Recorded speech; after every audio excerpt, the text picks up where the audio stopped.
ದರ್ಶನ್ ಈಗ ನಿರಂತರ ಜಾಮೀನಿನ ಮೇಲೆ, ನಿಯಮಿತ ಜಾಮೀನಿನ ಮೇಲೆ ಆಚೆ ಬಂದಿದ್ದಾರೆ. ಅವರಿಗೆ ಈಗ ರೆಗ್ಯುಲರ್ ಬೇಲ್ ಸ್ಯಾಂಕ್ಷನ್ ಆಗಿದೆ. ಇದಾದ ನಂತರ ಹಲವು ಸ್ಯಾಂಡಲ್ವುಡ್ನವರು ತಮ್ಮ ಅಭಿಪ್ರಾಯವನ್ನ ವ್ಯಕ್ತಪಡಿಸ್ತಾ ಇದ್ದಾರೆ. ಇದೇ ವಿಚಾರವಾಗಿ ತನಿಷಾ ಅವರು ಕೂಡ ಮಾತಾಡಿದ್ದಾರೆ. ದರ್ಶನ್ ಬಗ್ಗೆ ಅವ್ರು ಹೇಳಿದ್ದೇನು, ಅವರ ಅಭಿಪ್ರಾಯ ಏನು, ಈ ಬಗ್ಗೆ ನಮ್ಮ ಸಹೋದ್ಯೋಗಿ ರೋಜಾ ತನಿಷಾ ಅವರನ್ನ ಮಾತಾಡಿಸಿದ್ದಾರೆ. ನೋಡ್ಕೊಂಬರೋಣ. ದರ್ಶನ್ ಅವ್ರಿಗೆ ಮಧ್ಯಂತರ ಜಾಮೀನಾಗಿತ್ತು, ಇದೀಗ ರೆಗ್ಯುಲರ್ ಜಾಮೀನು ಸಿಕ್ಕಿರುವಂತದ್ದು. ಸಾಕಷ್ಟು ಜನ ಕಲಾವಿದರು ಒಂದೊಂದು ರೀತಿಯಾದಂತಹ ಅಭಿಪ್ರಾಯವನ್ನ ವ್ಯಕ್ತಪಡಿಸ್ತಾ ಇದ್ರು. ಇದೀಗ ತನಿಷಾ ಕುಪ್ಪಣ್ಣ ಅವರು ದರ್ಶನ್ ಅವರು ಹೊರಗೆ ಬರಬೇಕು ಅಂತ ಪ್ರಾರ್ಥಿಸ್ತಾ ಇದ್ರು, ಭಾವುಕರಾಗಿದ್ರು ಕೂಡ.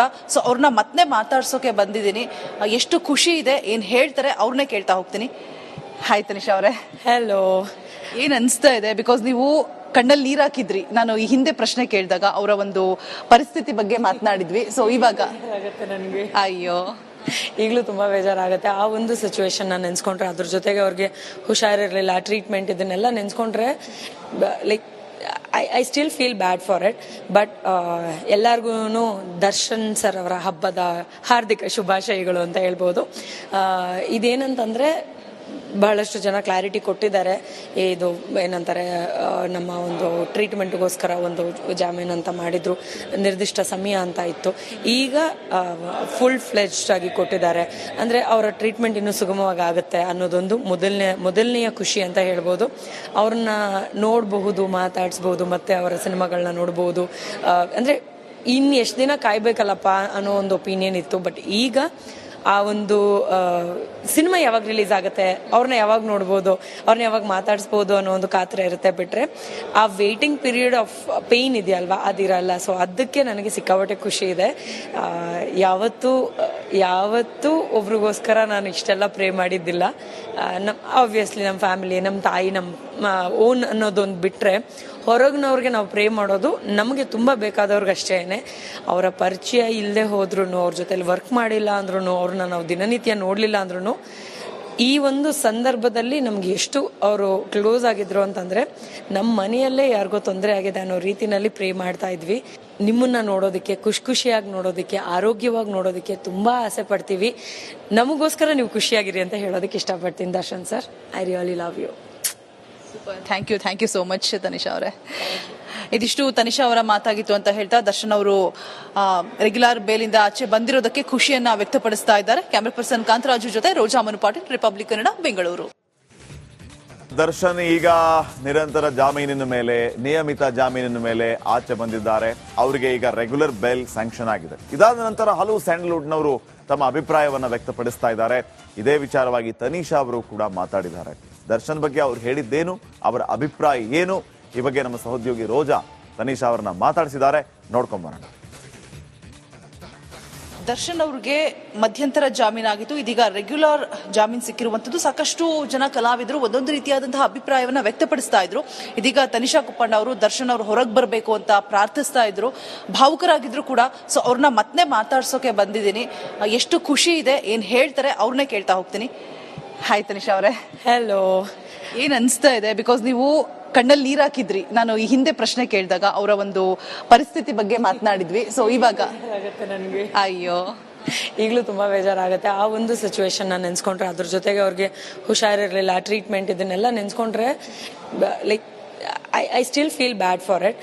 ಬಟ್ ಎಲ್ಲರಿಗೂ ದರ್ಶನ್ ಸರ್ ಅವರ ಹಬ್ಬದ ಹಾರ್ದಿಕ ಶುಭಾಶಯಗಳು ಅಂತ ಹೇಳ್ಬೋದು. ಇದೇನಂತಂದ್ರೆ ಬಹಳಷ್ಟು ಜನ ಕ್ಲಾರಿಟಿ ಕೊಟ್ಟಿದ್ದಾರೆ. ಇದು ಏನಂತಾರೆ, ನಮ್ಮ ಒಂದು ಟ್ರೀಟ್ಮೆಂಟ್ಗೋಸ್ಕರ ಒಂದು ಜಾಮೀನು ಅಂತ ಮಾಡಿದ್ರು, ನಿರ್ದಿಷ್ಟ ಸಮಯ ಅಂತ ಇತ್ತು.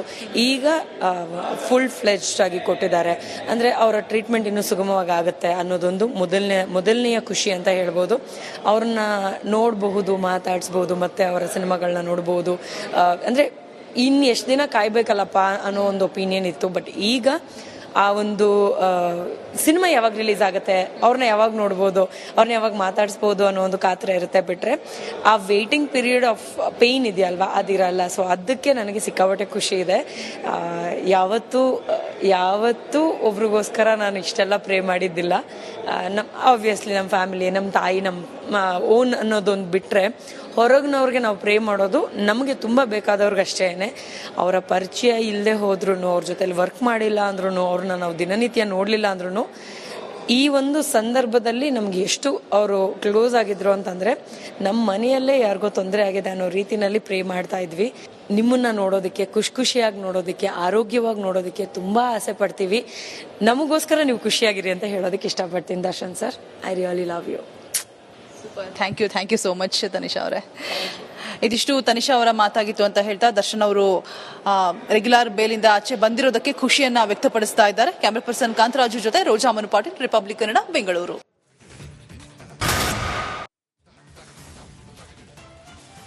ಇನ್ನು ದರ್ಶನ್ಗೆ ಜಾಮೀನಂತೂ ಸಿಕ್ಕಾಗಿದೆ. ರೆಗ್ಯುಲರ್ ಬೇಲ್ ಮೇಲೆ ಆಚೆ ಬರೋದು, ಶೂಟಿಂಗ್ ಹೋಗೋದು ಮತ್ತು ದಿನನಿತ್ಯದ ಆಕ್ಟಿವಿಟೀಸ್ ಅಲ್ಲಿ ಯಥಾವತ್ ಭಾಗಿಯಾಗೋದು ಅನ್ನುವಂತಹ ಲೆಕ್ಕಾಚಾರ ಒಂದು ಕಡೆ ಆದ್ರೆ, ಇಷ್ಟಕ್ಕೆ ಮುಗಿಲಿಲ್ಲ ಸ್ವಾಮಿ, ಇನ್ನು ಸಂಕಟ ಬಾಕಿ ಇದೆ ಅನ್ನೋ ಲೆಕ್ಕ ಇನ್ನೊಂದು ಕಡೆ. ಹಾಗಿದ್ರೆ ದರ್ಶನ್ಗೆ ಯಾವ ರೀತಿಯ ಕಂಟಕ ಕಾಡಬಹುದು? ಸುಪ್ರೀಂ ಕೋರ್ಟ್ಗೆ ಹೋದರೆ ಮತ್ತೆ ಅಲ್ಲಿ ಸಂಕಷ್ಟ ದರ್ಶನ್ಗೆ ಎದುರಾಗಬಹುದಾ? ಈ ಬಗ್ಗೆ ಏನೆಲ್ಲ ಡೀಟೇಲ್ಸ್ ಇದೆ ಬನ್ನಿ ಈ ವರದಿಯಲ್ಲಿ ನೋಡ್ಕೊಂಬರೋಣ.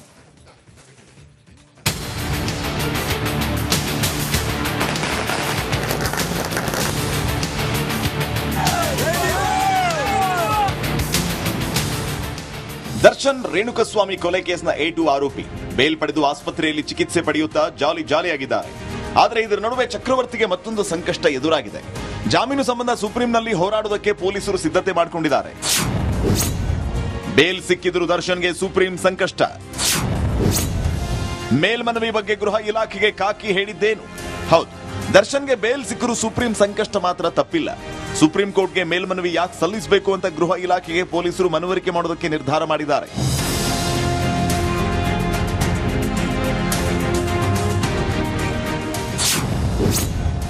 ಗೃಹ ಇಲಾಖೆಗೆ ಖಾಕಿ ಮನವರಿಕೆ. ಮೇಲ್ಮನವಿ ಯಾಕೆ ಸಲ್ಲಿಸಬೇಕು ಅಂತ ಗೃಹ ಇಲಾಖೆಗೆ ಪೊಲೀಸರಿಂದ ಮನವರಿಕೆ ಮಾಡೋದಕ್ಕೆ ಮುಂದಾಗಿದ್ದಾರೆ. ಈ ಪ್ರಕರಣ ಸಾರ್ವಜನಿಕವಾಗಿ ಸಾಕಷ್ಟು ಚರ್ಚೆಯಾಗಿದೆ. ಪ್ರಕರಣದಲ್ಲಿ ಮೇಲ್ಮನವಿ ಸಲ್ಲಿಸಿಲ್ಲ, ಹೀಗಂದ್ರೆ ಸಾಮಾನ್ಯರಿಗೆ ಸರ್ಕಾರ ನ್ಯಾಯ ಕೊಡಿಸಲ್ಲ ಅನ್ನೋ ಸಂದೇಶ ಹೋಗುತ್ತೆ. ಅಲ್ಲದೆ ಸುಪ್ರೀಂಗೆ ಮೇಲ್ಮನವಿ ಸಲ್ಲಿಸಿದ್ರೆ ಜಾಮೀನು ರದ್ದಾಗುವ ಸಾಧ್ಯತೆ ದಟ್ಟವಾಗಿದೆ. ತ್ವರಿತವಾಗಿ ಮೇಲ್ಮನವಿ ಸಲ್ಲಿಸಿದರೆ ಸಾಮಾನ್ಯರ ಪರವಾಗಿ ಸರ್ಕಾರ ಹೋರಾಟ ಮಾಡುತ್ತೆ ಅನ್ನೋ ಮನೋಭಾವನೆ ಇರುತ್ತೆ. ಅಲ್ಲದೆ ಪೊಲೀಸರ ನಿಷ್ಪಕ್ಷಪಾತ ತನಿಖೆಗೆ ನೈತಿಕ ಬೆಂಬಲ ಸಿಗುತ್ತೆ. ಒಟ್ಟಾರೆ ಸಾಲು ಕಾರಣಗಳನ್ನ ಹಿಡಿದು ಗೃಹ ಇಲಾಖೆ ಮುಂದೆ ಪೊಲೀಸರು ನಿಲ್ಲೋದಕ್ಕೆ ಮುಂದಾಗಿದೆ. ಎಲ್ಲಿಯಾದರೂ ಸರ್ಕಾರ ಒಪ್ಪಿಗೆ ಕೊಟ್ರೆ ದರ್ಶನ್ಗೆ ಸಂಕಷ್ಟ fix. Nagaraj, crime bureau, Republic Kannada.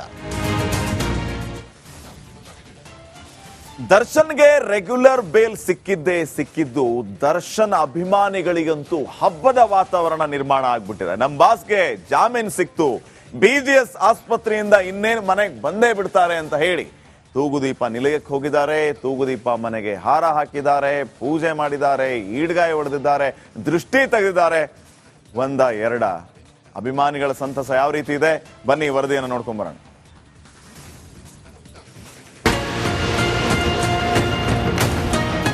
ದೇವ್ರ ದರ್ಶನ ಮಾಡಕ್ ಅವಕಾಶ ಸಿಕ್ತು, ದೇವಸ್ಥಾನ ದರ್ಶನ ಮಾಡಕ್ ಅವಕಾಶ ಸಿಕ್ತು. ಸೊ ಹಾಗಾಗಿ ಬಂದಿದ್ದೆ. ನಾವು ಬಂದ್ರೆ ದೊಡ್ಡಬಳ್ಳಾಪುರದಿಂದ. ಸೊ ನಾನು ಡಯಟ್ ಫ್ಯಾನ್ ಅವ್ರಿಗೆ. ಸೊ ಅವ್ರ ಫಿಲಮ್ ನೋಡಿ ಆಗಿದ್ದೀನಿ, ಬಟ್ ಕ್ಯಾರೆಕ್ಟರ್ ನೋಡಿ ತುಂಬಾ ಚಾಲೆಂಜಿಂಗ್ ಸ್ಟಾರ್ ದರ್ಶನ್ಗೆ ಬೇಲ್ ಸಿಹಿ.